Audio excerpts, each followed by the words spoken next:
حضراتو د انسان د هدایت د پاره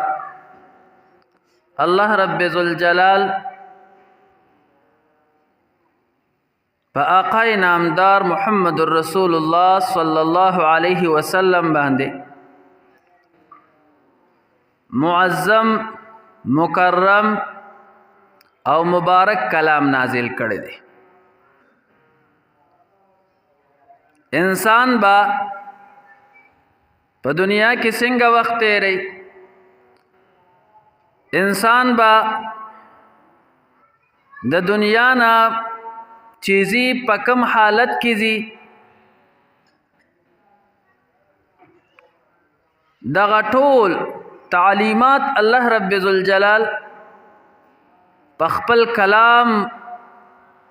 مقدس کې خپ بست او په تفصیل سره بیان کړی دي. او دغه کتاب او دغه خپل کلام په آقا نامدار محمد رسول الله صلی الله علیه وسلم نازل کړی دی.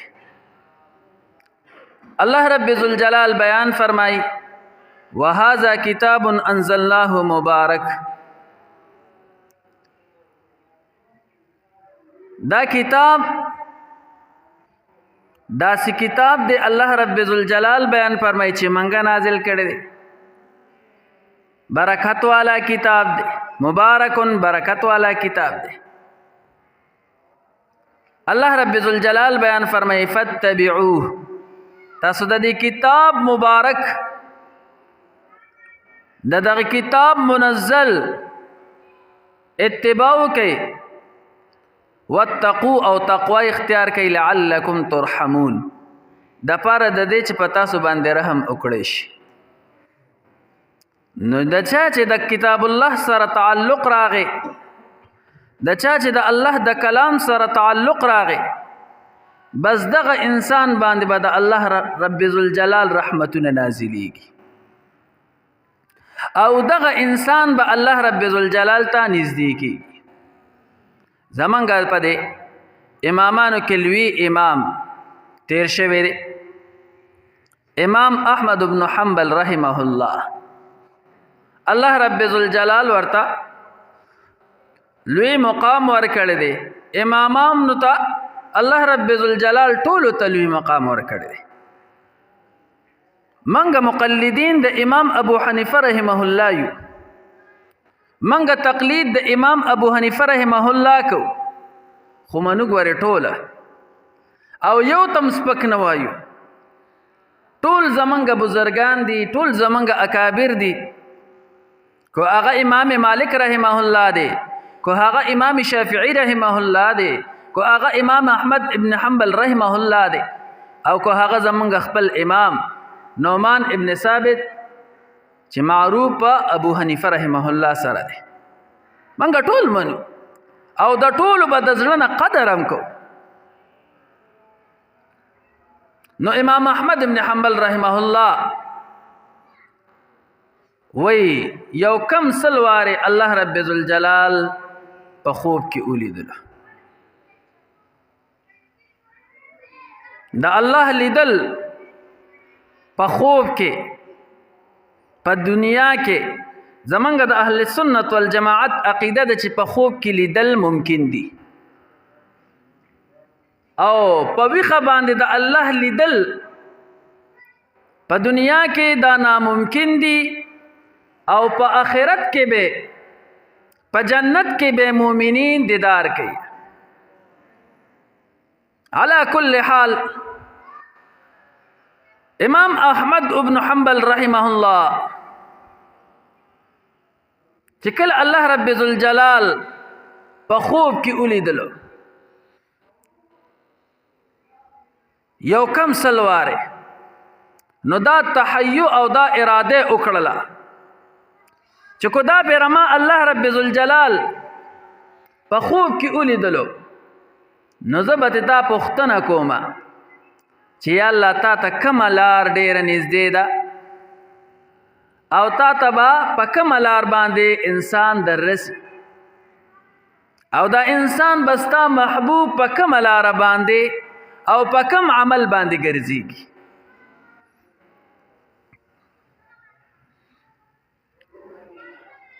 د اولیاء الله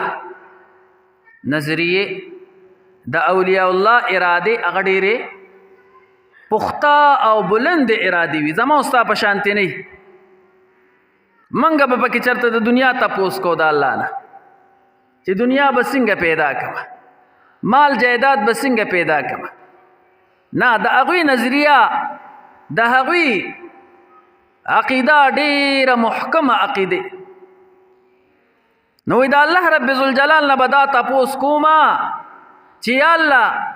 تا ته به په کومه لار باندې نږدې در رسم او ستا به محبوب په کومه لار باندې ګرځېږم او کم داسې عمل به وي چې هغه وکړمه نو ستا محبوب بنده وګرځم. الله رب ذوالجلال ته منظوره وه. الله رب ذوالجلال یې وی بیا په خوب کې ولیدو. نو چې کله الله رب ذوالجلال په خوب کې ولیدلو نو تپوس ته کوي یا الله تا ته به په کومه لار در رسم. د الله رب ذوالجلال د طرف نه ورته اعلان وشو یا احمد ابن حنبل علیک بتلاوة القرآن. اے امام احمد ابن حنبل رحمه الله د قرآن مبارک تلاوت کوه او په دې باندې به ته ماته رارسي. نو امام احمد ابن حنبل رحمه الله وی چې ماته پوښتنه وکړه بفهمن ام بلا فهمن،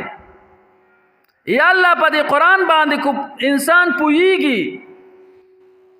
او د دې په علوم باندې پوهیږي، د دې په ترجمه باندې پوهیږي، نو یا الله هغه انسان به درته در رسی او کنا په دغه باندې نه پوهیږي او نفس د کلام الله تلاوت کوي،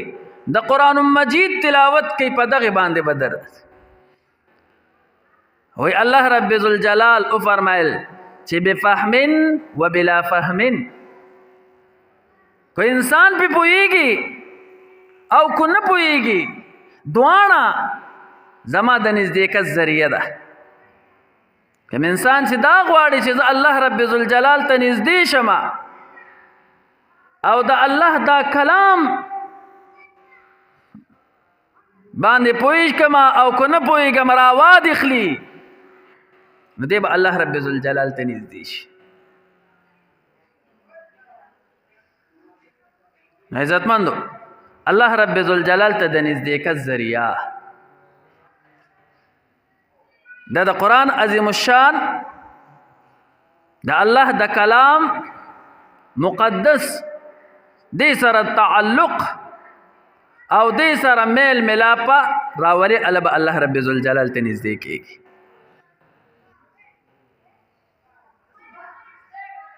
قرآن مبارک سره چې د انسان تعلق کله راغی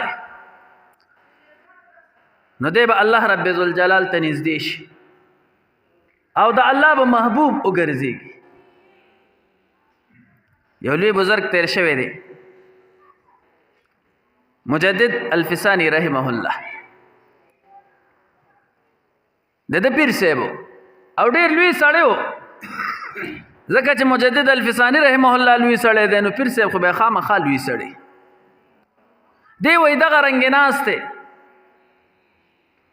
او یو مرید یې پاسېدو د ده تعریفونه کوي او د ده صفت کوي. دا پیر صاحب ناست دی، ده ورته څه هم ونه وي. کله چې شپه شوه نو ده باندې چې کوم انوارات راورېدل او د ده چې کومه مرتبه وه هغه ته ختمه شوه. سخت پریشان و چې الله رب ذوالجلال ماله دومره لویه مرتبه را کړې وه، دومره یې ځان ته نږدې کړی ومه، هغه مرتبه زمانه ختمه شوه. ډېر زیات په غم کې واقع شو، په خفګان کې واقع شو، په دغه خفګان او دغه غم کې سترګې ورغلې. چې کله سترګې ورغلې نو د الله رب ذوالجلال دیدار یې پکې وکړو. نو د الله نه پوښتنه کوي وی الله دومره لوی مقام تا مال را کړو، تجلیات دې را باندې راورول، انوارات دې را باندې راورول، د دې نه ولې زه محرومه شومه؟ د الله د طرف نه ورته حکم وشو چې تا خپل مرید منې نه کو،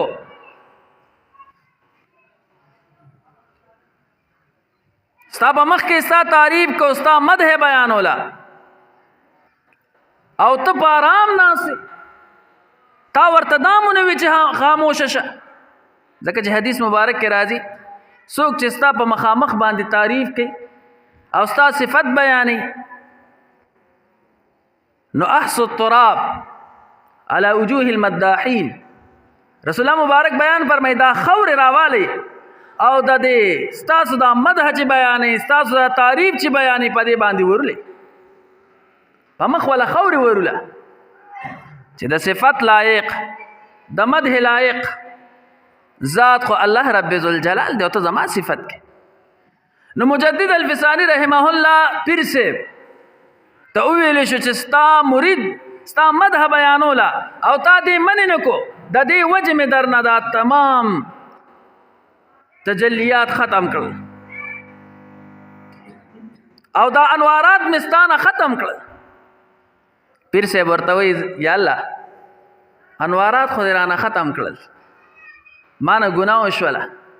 ما نه خطا وشوه، داسې به بیا نه کېږي. خو یا الله اوس په دغه دوباره دغه تجلیات او دا انوارات په دوباره څنګه راځي؟ یا الله د دې طریقه راته وښایه، یا الله د دې لار راته وښایه چې واپس راله الله رب ذوالجلال دغه تجلیات دغه انوارات واپس راکړي. نو الله رب ذوالجلال وی ورته دا اونوي چې لاړ بشي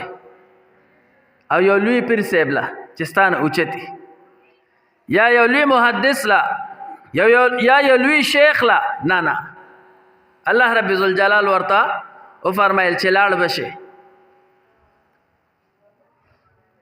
او ستا په کلی کې ستا په محله کې یو جماعت دی او په هغه کې یو قاری ناست دی او غیر چاپیره ته ماشومان ناست دي او هغه قاری را لګېدلې دی دغه ماشومانو ته د الله رب ذوالجلال کلام خی او د کلام پاک تلاوت کوي دغه ماشومان، نو هغوی له بلاړ شي او هغوی ته به ووایي چې تا ته دعا وکړي او نو د هغوی په دعا سره به زه تا ته واپس د ستا د تجلیات دا انوارات به واپس شروع شي. پیر صاحب چې کله راپاسېدو نو ډېر زیات خوشحاله شو چې زه الله رب ذوالجلال خو راته واپس د انواراتو تجلیاتو هغه دروازه وښودله. چې کله سار شو هغه جمعات ته په منډه منډه راغی. قاری صاحب چې کله ولیدلو چې دومره لوی پیر صاحب زمونږ جمعات ته راغی، مشهور پیر صاحب و د مجدد الفسانی رحمه الله پیر صاحب دی، زر راپاسېدو او پیر صاحب راننوځي دی زر را منډه کړي، پیر صاحب له خواله او میلو شو ورسره، پیر صاحب تاسو زمونږ جمعات ته راغلی، دا خو زمونږ دپاره ډېره د سعادت خبره ده، ډېره د نیکبختۍ خبره ده، نن تاسو زمونږ د جمعات ته راغلی. پیر صاحب په ژړا شو، زما دپاره د نیکبختۍ خبره ده، ستاسو دپاره نه ده. تاسو ته څه پته لګي چې ستاسو کومه مرتبه ده، الله رب ذوالجلال تاسو له کومه مرتبه درکړې ده، کم شان درکړی دی، کم انوارات کم تجلیات چې مانه الله رب ذوالجلال اخیستی دي، هغه راله الله رب ذوالجلال ستاسو په دې دعا به راکوي. ته دې خپلو ماشومانو ته ووایه، ته دې خپلو شاګردانو ته ووایه چې ما ته دعا وکړي او هغه انوارات او تجلیات راله الله رب ذوالجلال دوباره راکړي. تمام ماشومانو لاس اوچت کو، قاری لاس اوچت کو، د مجدد الفسانی رحمه الله پیر صاحب ته دعا کوي یا الله دنه د کم انوارات اغستیو کم تجلیات اغستیو منګه تا ته دعا کو دل د خپل تجلیات انوارات دوباره په شروع نو قرآن یو داسې د هدایت ذریعہ الله رب ذوالجلال دنیا ته را لېږلې ده، کو هغه لوی وي کو هغه واړه وي کو هغه عالم وي کو غیر عالمي وي، خو کوم انسان چې قرآن وي الله رب ذوالجلال ته هغه نږدې دی او د برکت سیز الله رب ذوالجلال دنیا ته را لېږلی دی. زما او ستا په ذهن کې برکت سیز خاکه او تعریف څه بل سیز دی. زمونږ په ذهن کې د برکت سیزونه جدا جدا دي، خو د برکت سیز قرآن دی. او همدغه رنګ واقعه شاه اسماعیل شهید رحمه الله سره راغلی وه. شاه اسماعیل شهید رحمه الله یو وارې دغه شانتې تقریر کوي، د دلی جامع مسجد دی او د حوض په غاړه ورته خلک راغونډ شوي دي، قرآن او حدیث ورته بیانوي. کله چې شاه اسماعیل شهید رحمه الله تقریر کوي نو په دې کې خلک راغلل او جماعت ته راننوتل، وی تبرکات یې راوړل. شاه اسماعیل شهید رحمه الله ته خلکو وی تبرکات راورسېدل، تاسو ودرېږئ تعظیم د تبرکاتو کې. د رسول الله مبارک پټکې دی، د رسول الله مبارک امسا ده. شاه اسماعیل شهید رحمه الله اون درېدو او خپل بیان کوي لګیا دی. شاه اسماعیل شهید رحمه الله ته بیا وویلی شو چې تبرکات د رسول الله مبارک راغلل او ته تقریر کې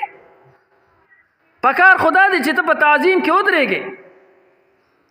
شاه اسماعیل شهید رحمه الله فرمایل دا وی مصنوعي دي، د ځانه جوړ کړی شوي دي. لکه نن سبا هم طریقه ده د شهرت دپاره د مشهورتیا دپاره چې خبرې کوي هلته د رسول الله مبارک ویښته مبارک دي، پلانکي سره د رسول الله مبارک ویښته برآمد شو، پلانکي سره شو، پلانکي سره شو. لا نصدق ولا نکذب، موږ دا نه وایو د رسول الله مبارک د ویښتو نه دا تمام جهان قربان شه. د رسول الله مبارک ویښته مبارک سکه، د رسول الله مبارک د خپو د گرد نه دا تمام جهان قربان شه. چې بیا د رسول الله مبارک ویښته مبارک خلکو یو غیمه شروع کړې ده، سند ورسره شته نشته دی، خو بس د رسول الله مبارک ویښته دی او پلانکي ځای کې دی او پلانکي ځای کې دی. مخکې یو ځای نیمبو لکه دغه ده حاجي محمد امین رحمه الله په ځای کې دغه یا داسې یو ځای بل تبرکات را روان دي. شاه اسماعیل شهید رحمه الله وی دا مصنوعي دي او زه نه ودرېږم دې ته.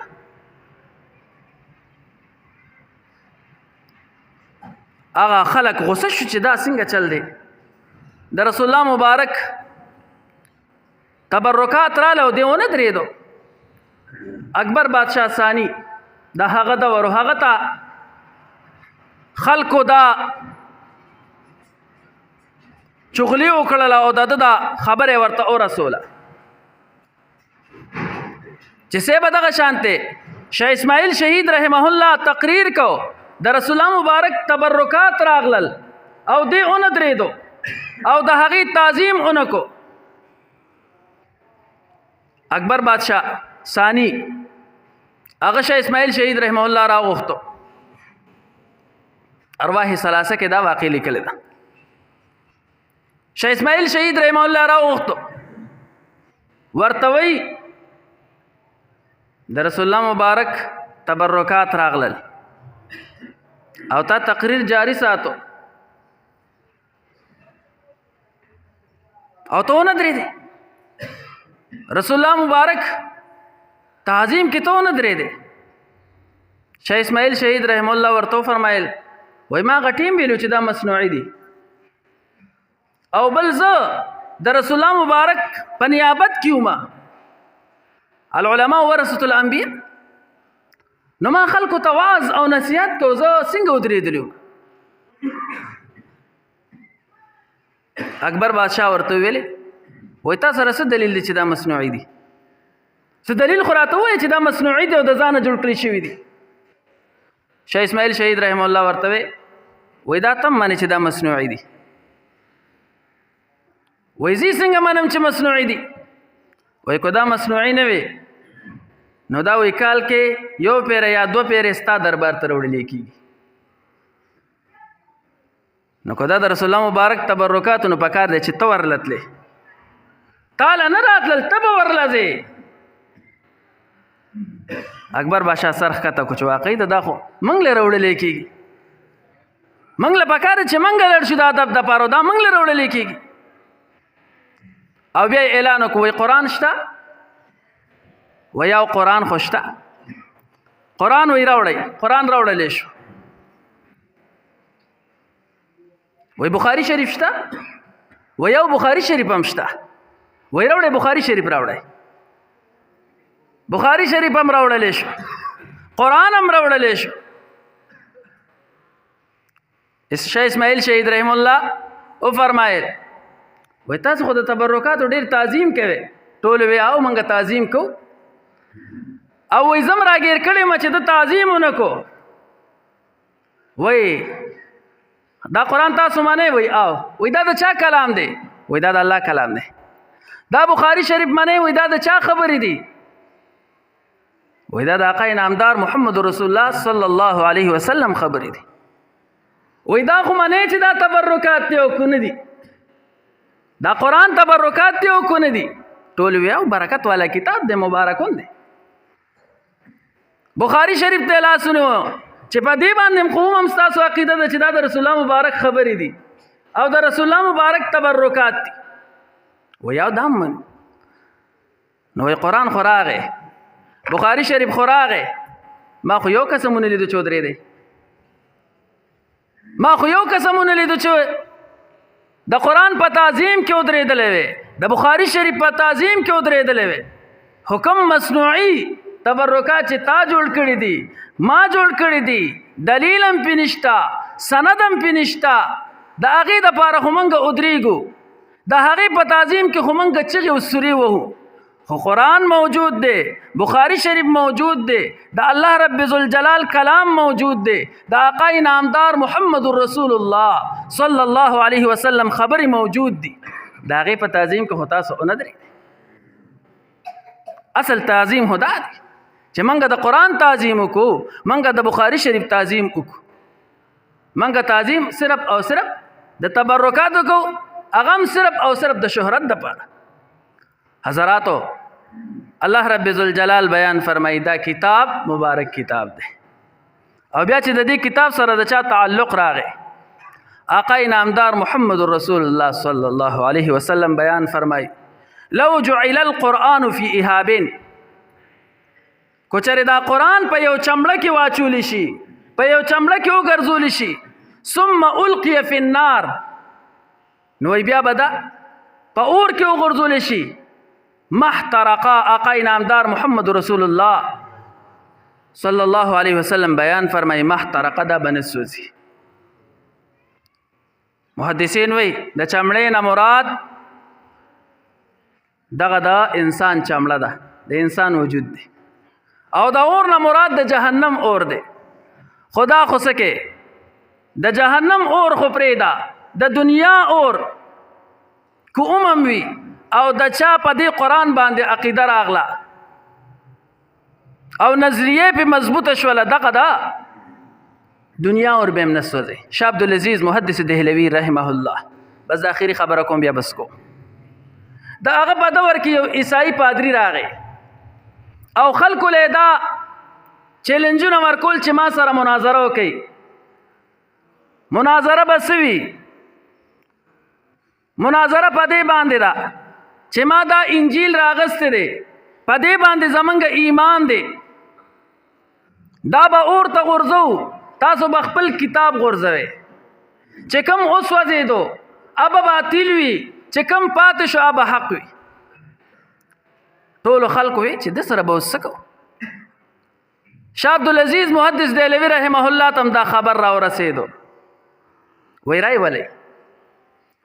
شاه عبدالعزیز محدث دهلوي رحمه الله وی دا پادری راولی عیسائی راولی پادریم خوشحاله شو چې زه څوک خو را سره مناظرې ته تیار شو ځکه چې ټول خلکو ته انکار کو دا به څه کېږي شاه عبدالعزیز محدث دهلوي رحمه الله سره چې کله پادري میلو شو ورته وی مناظره کې وی یاو مناظره کو وی مناظره به څه وي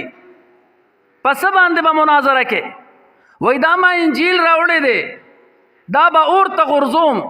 ته به خپل کتاب رالی قرآن ستا په کوم کتاب باندې ایمان دی هغې ته تاسو قرآن وایې دغه به هم اور ته غورځو دواړه به غورځو چې کوم اوس وځېدو هغه باطل کم پاتې شو هغه برحق شاه عبدالعزیز محدث دهلوي رحم الله ورته وایي زمونږ په قرآن باندې ایمان دی زمونږ په انجیل هم ایمان دی چې په عیسی علیه الصلاة والسلام نازل شوی دی منګه د انجیل هم تعظیم کو منګه د قرآن هم تعظیم کو منګه نه انجیل اور ته غورځو نه قرآن اور ته غورځو منګه هر آسمانی کتاب سوځول دا بې ادبي ګڼو منګه نه سوځو د الله کتاب منګه نه سوځو وای یریږي وای ځکه ستا کتاب وای سوځي ځکه وای ته ورته نه غورځې شاه عبدالعزیز محدث دهلوي رحمه الله ورته وی نه داسې خبره نه ده د کتاب اور ته غورځول دا بې ادبي ده کو هغه انجیل دی کو تورات دی کو زبور دی کو قرآن دی